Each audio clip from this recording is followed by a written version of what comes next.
Hey, good morning guys. So this week I thought we'd do some work back here on the Bentgrass. The last couple of weeks we've been working out on the Bermuda, doing some scalps and spraying off that perennial ryegrass. So this week I thought we'd do some work back here. I want to do some verticutting here on the Bentgrass.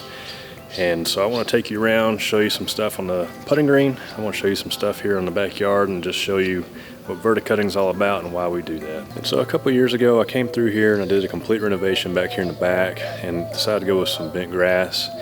And so after doing lots of research, I came across a publication from Seed Researchers of Oregon, that's SRO, and they had a publication of a mix of Chewing's fescue with 007 Bentgrass. And the idea of the mix is your golfer comes through and takes a divot out of the fairway, you come back with a jug of sand, it's got the seed mix in it, and the Chewing's fescue will germinate real quickly to cover up that divot and allow time for the Bentgrass to come in and germinate and heal that divot. And so I thought that'd be a perfect mix for back here because the dogs, kids play in the backyard, you know, the fescue would take over and heal those damaged areas and allow the Bentgrass to come in. And also fescue is good for having good shade tolerance. And so you can see back here I've got lots of trees, lots of shade, and a couple years ago it was actually a lot worse than this. I've actually thinned out these trees quite a bit over the years. And so that's what I went with. So back here was Chewing's fescue and 007, and the Chewing's fescue came in really well. The 007 Bentgrass, for whatever reason, I could not get that stuff to take off. And they actually sent a substitute for 007. It was, I think, Thai maybe was the Bentgrass variety, and that stuff would just not take off. It's probably got something to do with the area I'm in West Texas, my soil type, something. It just would not germinate. And so for the first year I had a lot of bare spots back here and it just looked awful. And so it allowed that fescue to kind of get clumpy, and that was something I didn't want. I didn't want the clumps in the fescue, but the way this article read, it wouldn't do that. So fast forward a little bit and I've come back through and put in a lot of Pure Select creeping Bentgrass because that stuff works really well here for whatever reason. It's what I have on my putting green. And so what I want to show you is the mixed areas back here that have the Chewing's fescue and the 007 Bentgrass, and show you why I'm going to come through and verticut that. Alright, so right here is a perfect example of what all we've got going on. So you can see right here, this is really nice blade texture. That's all Bentgrass, and that's what I've wanted. And the Chewing's fescue, you can see, has this really long runner, these blades that have spread everywhere. And that's because the reels come through over time, pushed them down, and not been able to cut it off. So I have a lot of areas where I've got this fescue that's running everywhere. It's almost like Bermuda grass where you get those really long runners. And so it just doesn't look good here in the Bentgrass. And so the other issue we have, I've talked to you about before, is I've got some poania problems. The majority of it is goosegrass, but this area right here, this is poania. And the reason I can tell you the difference is poania will stand up like this, and it has the seed heads on top, where goosegrass is really hard to clump, and all the seed heads are right there on the clump. So this is poania. This is something that's hard to get rid of in cool season grass, but like I've mentioned before, with plant growth regulator, we can keep it under control, and it'll start to fizzle out once we get to 100-degree temps here in West Texas. Okay, so let's talk about the verticutting. So if you think about a real mower, it's basically a pair of scissors that's cutting horizontally across the ground. And you guys know that Toro especially has essentially three rollers. You got your front roller, the rear roller, and then the traction unit on the back is what rides, the whole machine rides on the giant roller. And so that's how Toro generates those amazing stripes in the lawn. And so over time, what has happened here is this fescue has been rolled over, and it has spread into these bare areas where these dog areas are, and in some of these shady areas as well, it has spread. And so what a verticutter is a bunch of blades that are vertical stacked together, and I'm going to show you that later here on the mower. And so that verticutter allows you to move the blades up and down vertically and get below the bed knife. And so that's what we want to do today, is not so much take it below into the soil surface, because we're not looking to overseed or anything like that. I just want to get it below the bed knife so that we can cut these runners out of the fescue today. So I've got the verticutter loaded here into the Toro, and you can see that it has a lot of vertical blades in it. These are carbide tipped, so they're very sharp and they're very strong. They can remove a lot of material very quickly. And the way this thing works is it's just an attachment. There's a pulley system inside of here that takes the drive power from your reel and transfers it onto the verticutter, so everything moves at the same time. That way you verticut and you come through and you mow right behind it, and then your rollers roll out what's left.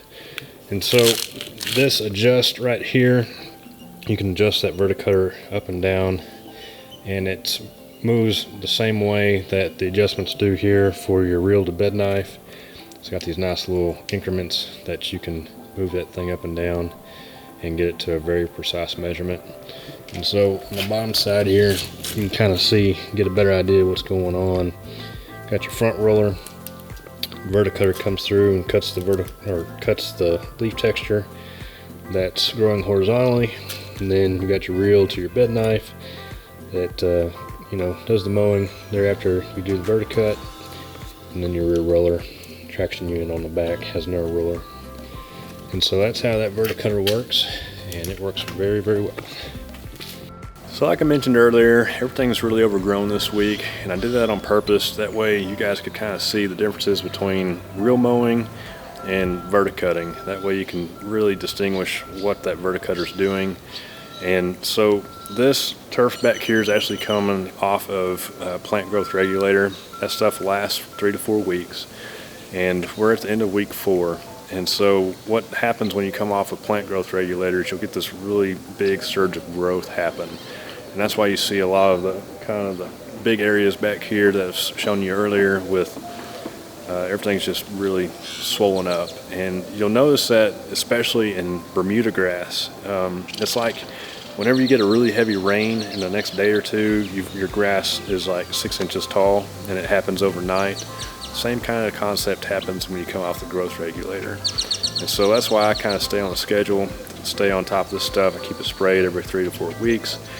Like I said, I knew we were going to do some verticutting, so I wanted to give it some opportunity to kind of grow out a little bit so we can come through and cut out some of that Chewing's fescue that's in here.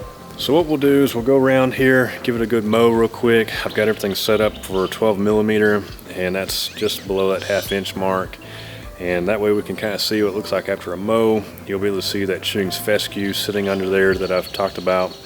And then we'll drop that verticutter down, and we'll go through and we'll cut out a lot of those horizontal runners out of that Chewing's fescue. And then we'll go work on the putting green and get everything readjusted for that and see if we can get some of that grain removed.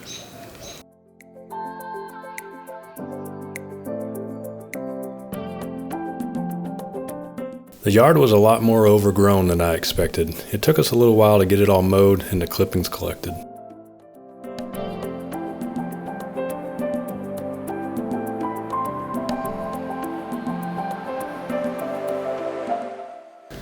Alright, so we just mowed through here at 12 millimeter, and as you can see, the Chewing's fescue is just everywhere out here. And that's what I want to get rid of. So we're going to drop the verticutter down, and hopefully we can get some of these runners cut out of here. And here in just a little bit, things start looking a whole lot nicer back here. It's been over a year since I've done any verticutting back here, so it took a lot of passes to get the runners pulled up, and then I dropped the verticutter down, and we were able to start cutting away at some of those runners. So here you can see the verticutter getting down inside that turf canopy, and the reel's not cutting extra grass. It's just the verticutter getting down and pulling out all the thatch and getting all the runners cut out and throwing it out the front.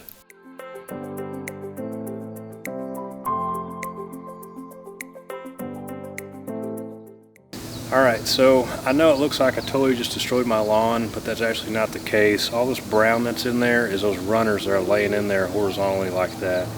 And so if you look over here at the Bentgrass, that verticutter ran through there, no problem, just like you would expect. And so that's why that verticutter is important, to get all this mess out of there.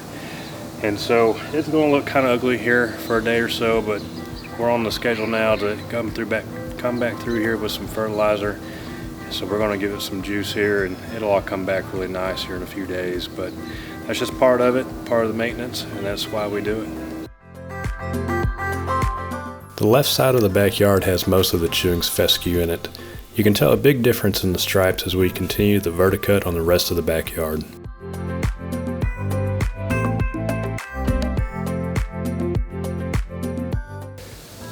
Alright, so it's getting dark, but you can see we've got it all pulled out, and that's exactly what we wanted to do, is get all this chewing fescue pulled up. That way we can get everything, start doing that vertical growth that we're after. So I'm gonna take the verticutter back up, mow some more to clean everything up, and that'll do it for tonight. Alright, so we're back out here this morning, checking things out. I don't know if you can tell on camera or not, but everything looks totally different than it did yesterday. So I know that's brown, looks a little rough, but like I was telling you last night, all it is it pulled up all those runners and all that thatch and dead stuff that was underneath the turf canopy. And so it's a little bit of fertilizer. This is all going to come back really nice. And so today you can really tell just by looking at everything that there's a really nice vertical growth habit, and that's what we wanted.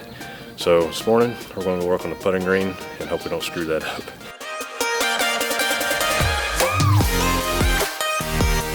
We ran around the putting green and gave it a mow at 160 thousandths of an inch just to clean it all up before we do the verticut.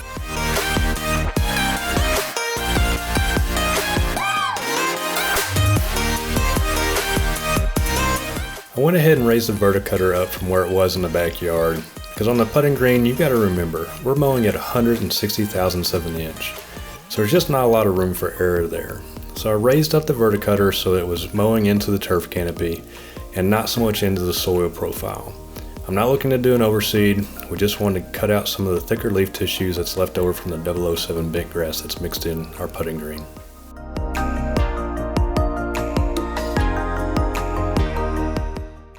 And so this looks a lot different than it did in the backyard. Whenever you mow a putting green, it's a lot cleaner cut. You get just nice clean leaf blades coming out the front and not all the runners that you have with that chewing fescue mix in the back.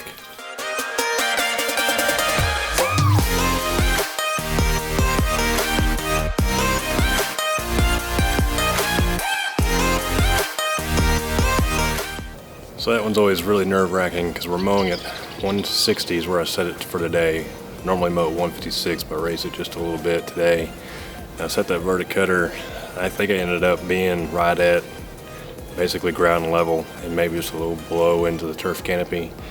And so it verticut some grooves down into the turf canopy here, and it pulled out similar to what's over there, but you know, some of the runners from some of that 007 bentgrass is what's going on over here. So it pulled out a bunch of that, and that's what's laying out here on top. So same deal, a little bit of yellow, but we're going to throw some fertilizer on it and everything should bounce back really well. So I hope you guys got to enjoy that one. I hope you got to see something maybe a little different than what you normally do. And you know, if you don't have a verticutter, don't worry about it. You know, it's just another tool in the toolbox. It kind of helps make turf look a lot better. And you know, for many of you guys, you've got a rotary, and so you've got the suction to suck up these runners and kind of keep a handle on it. Where with the real mower, I don't really have that. So that's why we use it, is to cut those runners out of there, and it promotes a lot healthier turf and more vertical growth habit. So I hope you guys really enjoyed this one. I'm going to throw out some fertilizer here, and we'll check back in next week. I think that's going to do it for this one, guys. We'll see you in the next one.